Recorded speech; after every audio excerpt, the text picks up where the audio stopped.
आदर्श की online class में आपका स्वागत है। कल हमने विकिरण का दाब का अध्ययन किया था और हमने ये ज्ञात किया था कि P बराबर 1/3 U ये विकिरण का दाब होता है। आज हम 5वीं यूनिट का अगला टॉपिक है निम्न ताप पर गैसों की विशिष्ट ऊष्मा।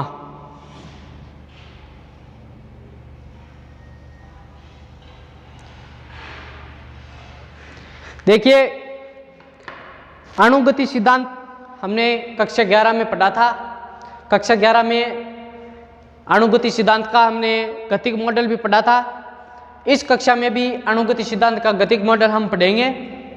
अणुगति सिद्धांत से हम जानते हैं कि गैस है वो छोटे छोटे कणों से मिलकर बनी होती है और ये सभी कण सभी संभव दिशाओं में सभी संभव वेगों से गति करते रहते हैं। यह हम अणुगति सिद्धांत से पहले ही जानते हैं। आदर्श गैस में परमाणु और परमाणुओं के बीच अंतः परमाणु बल, दो परमाणुओं के बीच बल यानी अंतः परमाणु बल अनुपस्थित होता है। इस गैस की गति की स्वतंत्रता की कोटि 3 होती है। यहां एक शब्द आया है स्वतंत्रता की कोटि। मैंने एक शब्द काम में लिया है कि आदर्श गैस की स्वतंत्रता की कोटि 3 होती है। सबसे पहले हम स्वतंत्रता की कोटि को समझेंगे।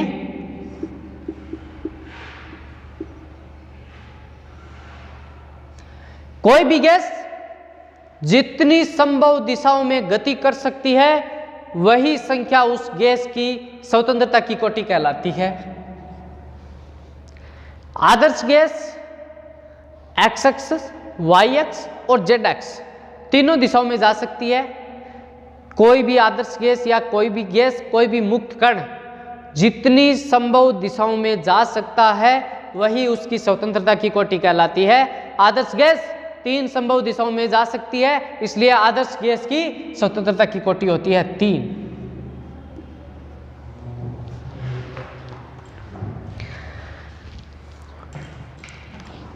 अतः गैस के अणु की ऊर्जा कितनी होगी? आदर्श गैस के अणु की ऊर्जा कितनी होगी? अतः गैस के अणु की ऊर्जा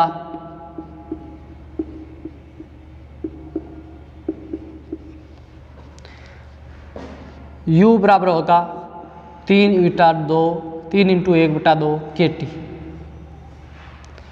मैक्सवेल के ऊर्जा के समविभाजन नियम आगे भी पढ़ेंगे, पहले भी हम पढ़ चुके हैं। किसी भी गैस की स्वतंत्र अवस्था में औसत गतिज ऊर्जा 1/2 kT होती है।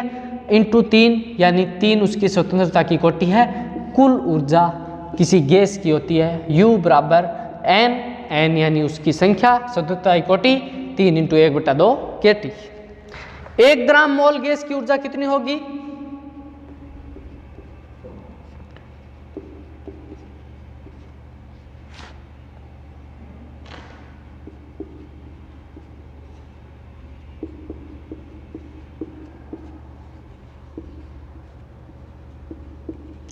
एक ग्राम मोल, मोलों की संख्या से गुणा कर दो यानी कुल ऊर्जा को U से रिप्रेजेंट करते हैं। मोलों की संख्या को हम Na से, मोलों की संख्या नंबर ऑफ A अवगाद्रो संख्या U बराबर 3/2 kTna। U बराबर kT का मान कक्षा 11 में RT K × Na, इसका मान RT। समीकरण नंबर 1, अतः गैस की विशिष्ट ऊष्मा क्या होगी?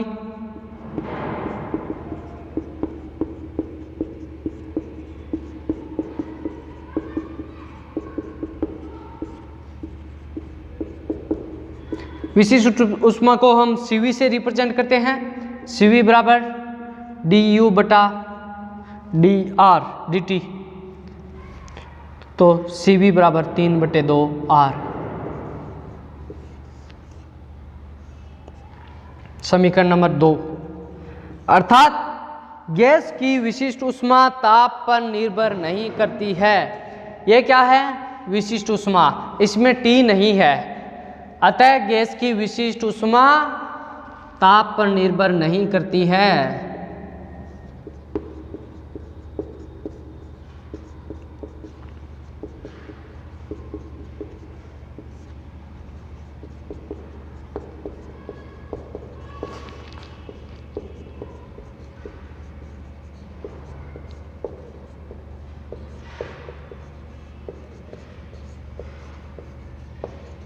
ताप पर निर्भर नहीं करती है, अर्थात प्रायोगिक रूप से हाइड्रोजन गैस की विशिष्ट ऊष्मा का जब भिन्न भिन्न तापों पर मान ज्ञात किया तो वह निम्न प्रकार से प्राप्त हुआ। हमारे पाठ्यक्रम में हाइड्रोजन गैस का ताप के साथ व्यवहार दिया गया है। हाइड्रोजन गैस का ताप के साथ व्यवहार का एक ग्राफ भी दिया गया है। वो ग्राफ इस प्रकार है। हमें केवल हाइड्रोजन गैस के लिए ही यह ग्राफ बनाना है।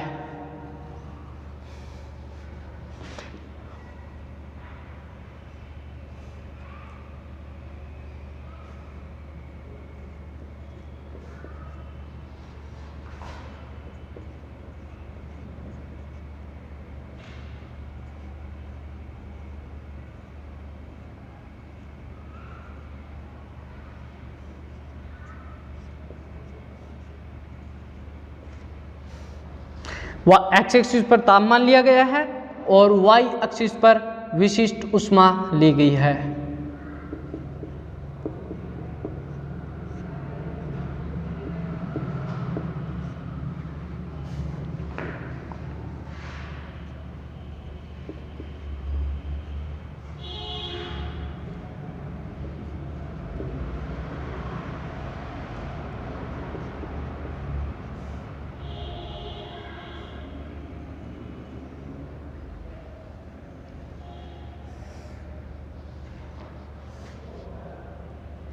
यह हाइड्रोजन के लिए है। देखो, इस वक्र से प्राप्त होता है कि निम्न ताप 10 से 40 केल्विन तक गैस का मान होता है 3/2 R। निम्न ताप पर विशिष्ट ऊष्मा का मान कितना होता है? 3/2 R। नोट करते रहिए। और ताप में वृद्धि के साथ जैसे जैसे तापमान बढ़ता है वैसे वैसे विशिष्ट ऊष्मा का मान भी बढ़ता जाता है तथा शीघ्र ही उसका मान 5/2 R हो जाता है। जैसे जैसे तापमान बढ़ेगा गैस का विशिष्ट ऊष्मा भी बढ़ेगी। तत्पश्चात उससे अधिक ताप पर Cv लगभग अपरिवर्तित हो जाता है, यानी कुछ समय तक Cv का मान अपरिवर्तित यानी कांस्टेंट रहता है। अधिक ताप होने पर यानी 1000 केल्विन से ऊपर विशिष्ट ऊष्मा के मान में और अधिक वृद्धि होती है, जो प्रति उच्च ताप पर लगभग 4000 केल्विन पर 7/2 R प्राप्त होती है। अर्थात विशिष्ट ऊष्मा ताप का फलन होती है। अणुगति के सिद्धांत के द्वारा यह नहीं समझाया जा सका। अणुगति का सिद्धांत कहता है विशिष्ट ऊष्मा ताप पर निर्भर नहीं करती है, जबकि हाइड्रोजन के लिए ताप के साथ विशिष्ट ऊष्मा के साथ परिवर्तन का जब हमने वक्र प्राप्त किया तो ये पाया गया कि तापमान के साथ विशिष्ट ऊष्मा परिवर्तित होती है, अर्थात विशिष्ट ऊष्मा तापमान पर निर्भर करती है। ये अणुगति का सिद्धांत नहीं समझा पाया। इस परिवर्तन को समझाने के लिए अणु की ऊर्जा निम्न 3 पदों से मिलकर बनी होती है। किसी भी अणु की ऊर्जा 3 पद कौन कौन से होती है? उनसे मिलकर बनी होती है। अणु की ऊर्जा स्थितिज ऊर्जा से मिलकर बनी होती है, अणु की ऊर्जा गतिज ऊर्जा से मिलकर भी बनी होती है,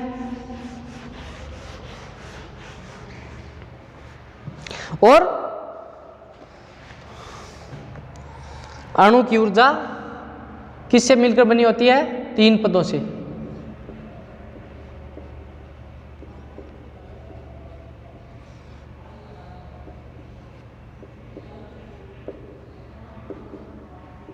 स्थितिज ऊर्जा से,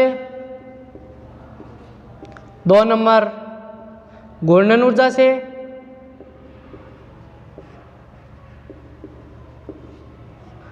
और कंपन ऊर्जा से।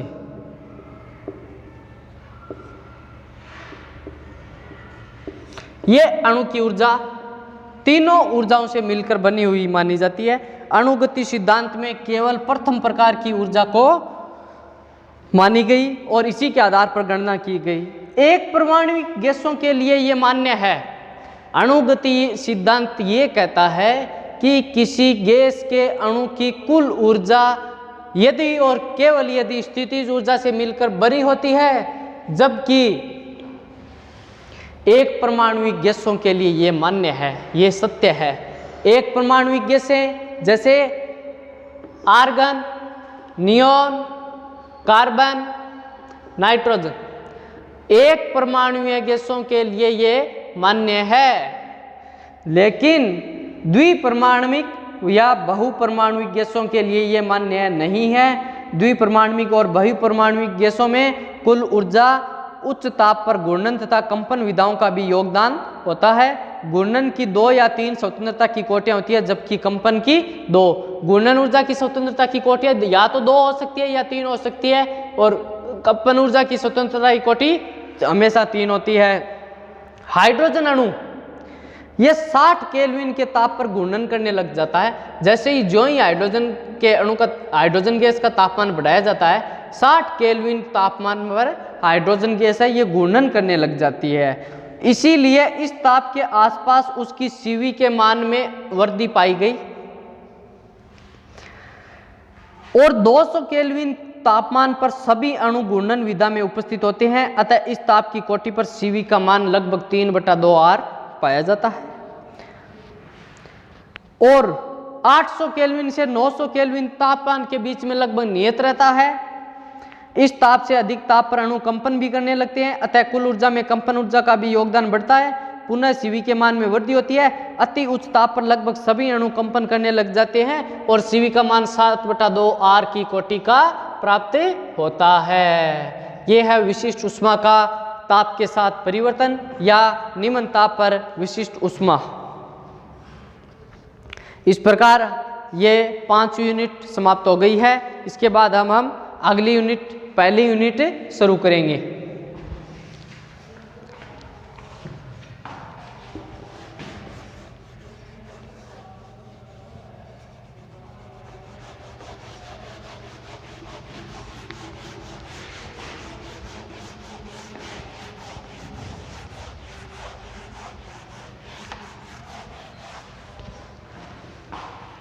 अब हम पहली यूनिट स्टार्ट करेंगे।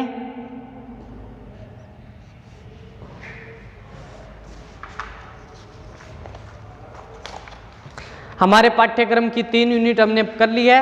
अब हम पहली यूनिट है काइनेटिक मॉडल, यानी आदर्श गैस का गतिक प्रतिरूप।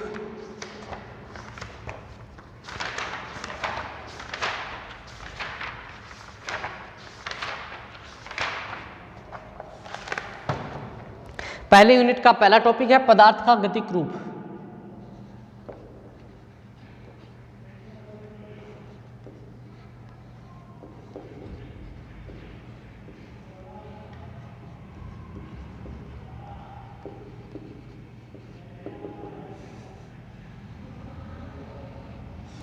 ये देखिए, हम जानते हैं कि पदार्थ बहुत सारे अणुओं से मिलकर बना होता है। अणु में उस पदार्थ के गुण पाए जाते हैं जिसका वह भाग है।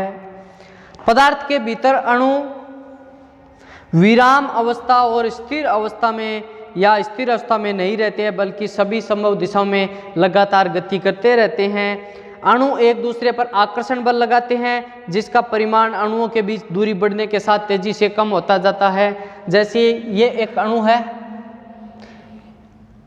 इस अणु में बहुत सारे परमाणु हैं जो आपस में कौन सा बल लगाते हैं?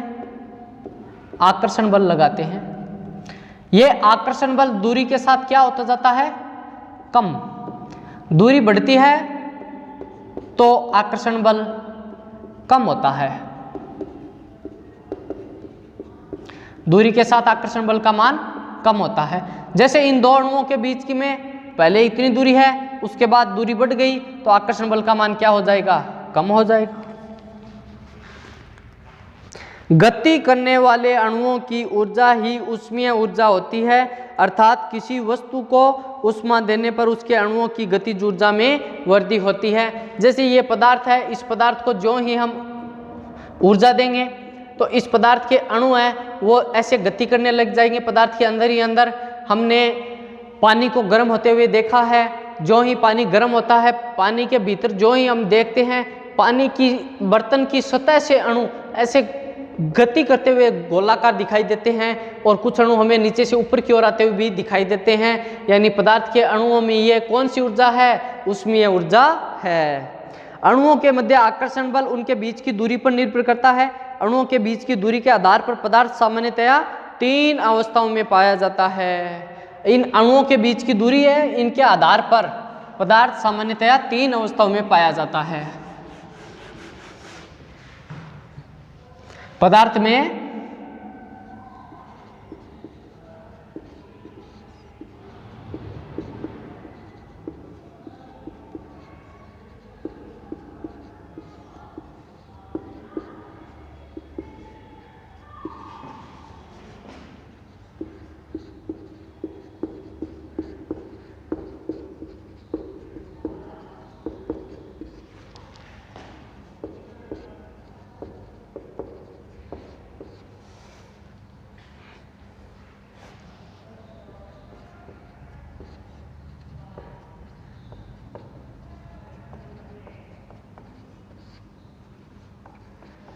तीन अवस्थाओं में मिलता है।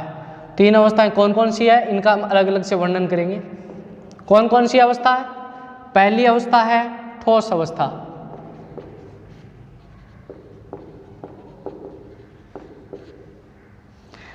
देखिए ठोस अवस्था में अणु एक दूसरे के अत्यंत निकट होते हैं, जिससे उनके मध्य लगने वाला आकर्षण बल बहुत अधिक होता है। इस कारण ठोस में अणु अपनी साम्यावस्था को नहीं छोड़ सकते, केवल कंपन कर सकते हैं। इसी कारण ठोसों का आकार व आयतन निश्चित होता है। प्लीज पॉइंट नोट करें, ठोसों का आकार व आयतन निश्चित होता है।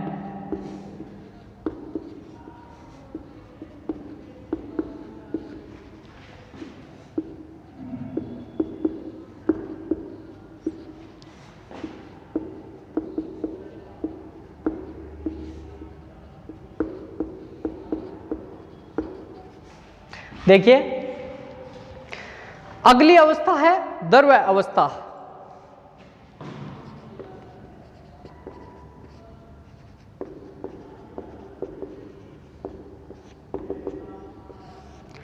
द्रव्य अवस्था में ठोस अवस्था की तुलना में अणुओं के बीच की दूरी अधिक होती है, अतः अणुओं के बीच में लगने वाला आकर्षण बल ठोस अवस्था की तुलना में कम हो जाता है, जिसके कारण द्रव्य के अणु द्रव्य के भीतर स्वतंत्रता पूर्वक घूम सकते हैं। इस कारण द्रव्य का आयतन निश्चित होता है परंतु आकार निश्चित नहीं होता है। पॉइंट नोट, द्रव्य का आयतन निश्चित होता है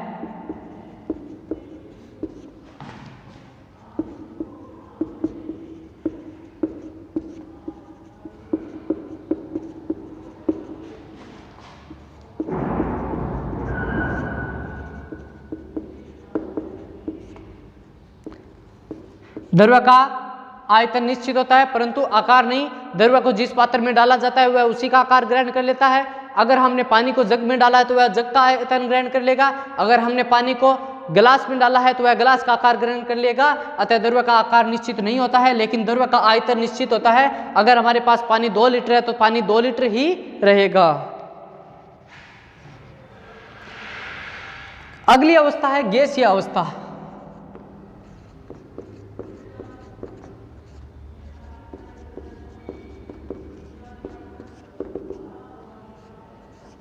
गैसीय अवस्था में अणुओं के बीच की दूरी बहुत अधिक बढ़ जाती है, जिससे उनके बीच लगने वाला आकर्षण बल नगण्य हो जाता है। अतः ये अणु अनियमित रूप से सभी संभव दिशाओं में गति करते रहते हैं तथा इन्हें जहां तक स्थान मिलता है वहीं तक चले जाते हैं। गैसों का आकार और आयतन दोनों ही निश्चित नहीं होता है। गैसों का आकार व आयतन दोनों ही निश्चित नहीं होता है।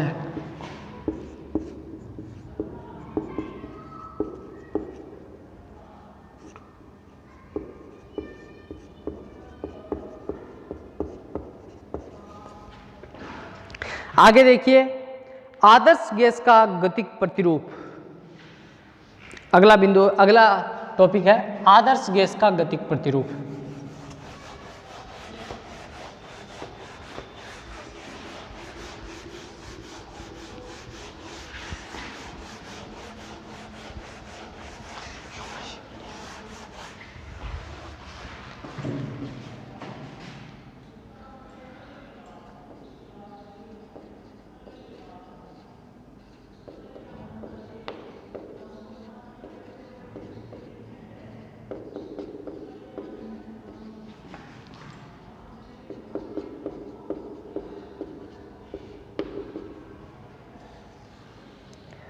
अब आदर्श गैस का गतिक प्रतिरूप पढ़ेंगे। अणुगति सिद्धांत के अनुसार गैस अनेक अत्यंत सूक्ष्म पूर्ण प्रत्यास्थ कणों से मिलकर बनी होती है। एक ही प्रकार के गैस के अणु पूर्णतः गोलाकार समान त्रिज्या के व चिकने होते हैं, अतः इनका घूर्णन अपेक्षा नगण्य माना जा सकता है। अणुओं का आकार इतना छोटा होता है कि इनका आयतन निकाय के आयतन की तुलना में नगण्य माना जा सकता है। आदर्श गैस को मान लीजिए इस पात्र में रखा है, तो आदर्श गैस के अणुओं का आयतन इतना नगण्य होता है कि आदर्श गैस के अणुओं का आयतन पात्र के आयतन की तुलना में नगण्य माना जा सकता है। अणुओं का आकार इतना छोटा होता है कि इनका आयतन निकाय के आयतन की तुलना में नगण्य माना जा सकता है। साधारणतया अणुओं के बीच आकर्षण बल नगण्य होता है, अतः वे स्थिर वेग से सरल रेखा में गति करते रहते हैं, परंतु जब दो अणु एक दूसरे के बहुत अधिक समीप आ जाते हैं तो उनके बीच प्रतिकर्षण बल लगने लगता है, जिसे हम टक्कर कहते हैं। देखिए, ये एक पात्र है, इसमें बहुत सारे आदर्श गैस के ये अणु हैं। मान लीजिए हम इन दो अणुओं की गति का अध्ययन करते हैं। ये दो अणु काफ़ी दूर है तो इनके बीच में आकर्षण बल लगता है, लेकिन मान लीजिए गति करते हुए ये अणु इतने नज़दीक आ जाते हैं तो इनके बीच में कौन सा बल लगने लग जाता है? प्रतिकर्षण बल लगने लग जाता है। और आदर्श गैस के अणु एक सीधी और सरल रेखा में गति करते हैं ऐसे, लेकिन अगर बीच में या पास में कोई दूसरा कण आ जाए तो ये उससे प्रतिकर्षण करने लग जाते हैं, जिसे हम सामान्यतः साधारण बोलचाल की भाषा में क्या कहते हैं? टक्कर। जिसे हम टक्कर कहते हैं। टक्कर पूर्णतः प्रत्यास्थ होती है। टक्कर के पश्चात अणु अन्य दिशा में उसी चाल से गति करता हुआ चला जाता है। दो क्रमागत टक्करों के बीच तय की गई औसत दूरी माध्य मुक्त पथ कहलाती है। ये जैसे ये दो टक्कर हो रही है दोनों अणुओं के बीच में, तो इनके बीच की ये औसत दूरी माध्य मुक्त पथ कहलाती है।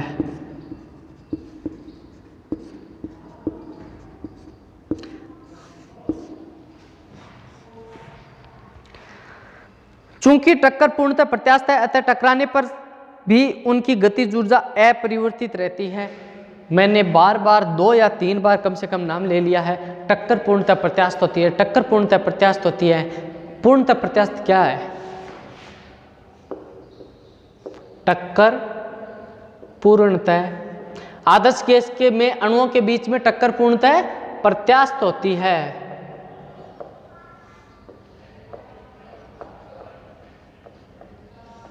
पूर्णतः प्रत्यास्थ क्या है?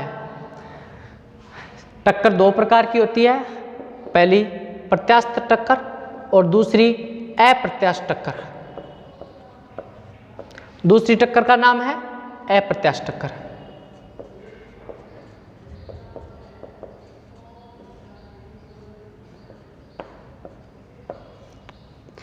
प्रत्यास्थ टक्कर वह टक्कर है जिसमें दो अणुओं की टक्कर के पहले और टक्कर के बाद गतिज ऊर्जा और संवेग दोनों संरक्षित रहते हैं, अर्थात टक्कर से पूर्व गतिज ऊर्जा और टक्कर के पश्चात गतिज ऊर्जा का मान बराबर होता है। टक्कर से पूर्व संवेग और टक्कर के पश्चात संवेग का मान बराबर होता है। ऐसी टक्कर को हम प्रत्यास्थ टक्कर कहते हैं। और आदर्श गैस के अणुओं में पूर्णतः टक्कर पूर्णतः प्रत्यास्थ होती है, अर्थात आदर्श गैस के दो अणुओं में टक्कर से पूर्व गतिज ऊर्जा और आदर्श गैस के अणुओं की टक्कर के बाद में गतिज ऊर्जा समान होती है। आदर्श गैस के अणुओं की टक्कर से पहले संवेग और आदर्श गैस के अणुओं में टक्कर के बाद संवेग दोनों का मान बराबर होता है। अप्रत्यास्थ टक्कर उस टक्कर को कहते हैं जिस टक्कर में गतिज ऊर्जा और संवेग टक्कर से पूर्व और टक्कर के पश्चात बराबर नहीं होते हैं, उस टक्कर को अप्रत्यास्थ टक्कर कहते हैं।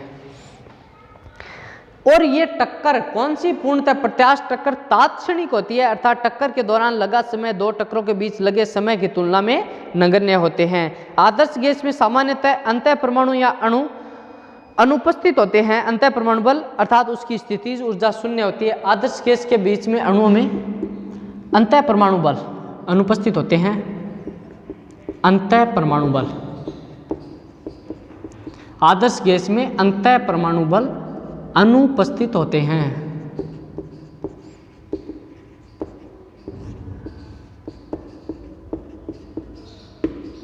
आदर्श गैस में अणुओं में अंतः परमाणु बल अनुपस्थित होते हैं। आज हमने क्या क्या पढ़ा, एक बार दोबारा से हम रिवीजन करेंगे। सबसे पहले आज हमने 5 यूनिट का एक लास्ट टॉपिक था, विशिष्ट ऊष्मा का ताप के साथ परिवर्तन पढ़ा था। विशिष्ट ऊष्मा का ताप के साथ परिवर्तन, इसके बारे में आज जितना भी पढ़ाया उसके बारे में आप क्वेश्चन नोट कर लेंगे कि आज जितना पढ़ाया उसमें से कौन कौन से क्वेश्चन बन रहे हैं और उनका कैसे हमें हल करना है।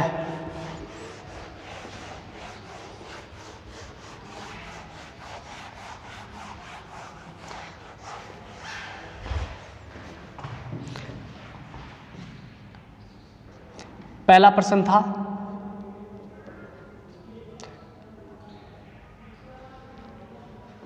विशिष्ट ऊष्मा का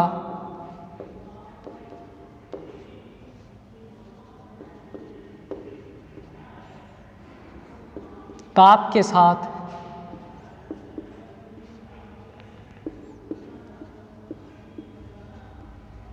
परिवर्तन समझाइए।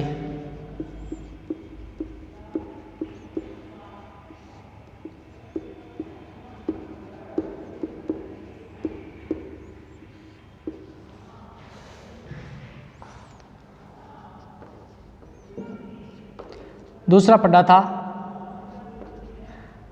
न्यून ताप पर विशिष्ट ऊष्मा का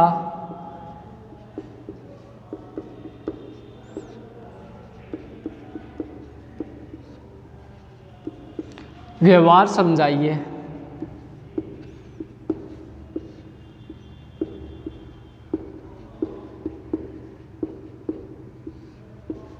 तीसरा प्रश्न था, ये दोनों थे कौन सी यूनिट के थे, ये यूनिट 5 के थे।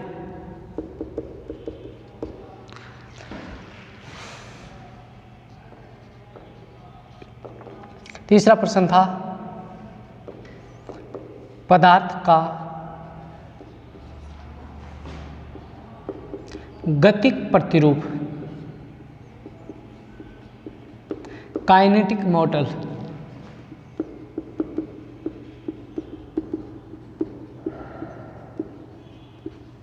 समझाइए।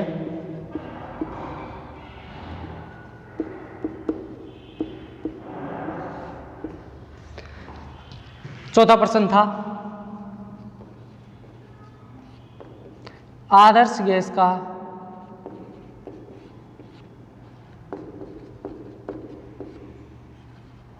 गतिक प्रतिरूप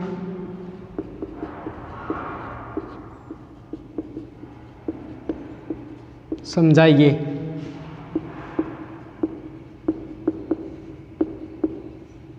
पहला और दूसरा प्रश्न दोनों एक ही है, यानी दोनों का उत्तर एक ही है।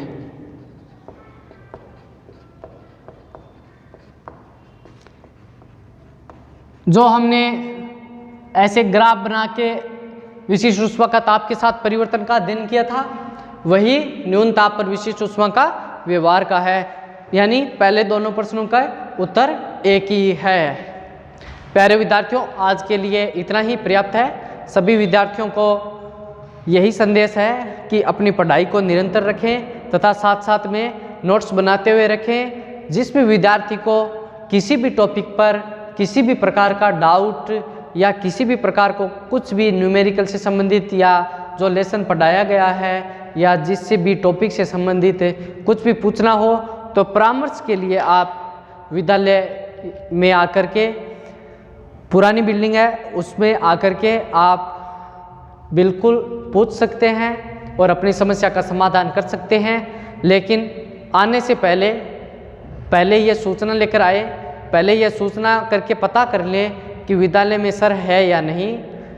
अगर सर हो ये पता करके और सर के होने के बाद ही विद्यालय में आए और अपनी किसी भी प्रकार की समस्या जो भी है, किसी भी प्रकार का डिस्कस है, जैसे जैसे पढ़ाता जाए आप अपनी बुक से या नोट्स में या कहीं पर भी किसी भी प्रकार की समस्या हो उस पर चिन्ह लगा ले और पेज को मोड़ ले और 5, 6, 7 जितनी भी समस्याएं हो आकर के तुरंत अपनी समस्या का समाधान कर सकते हैं। लेकिन पहले सूचना प्राप्त करके बाद ही आए।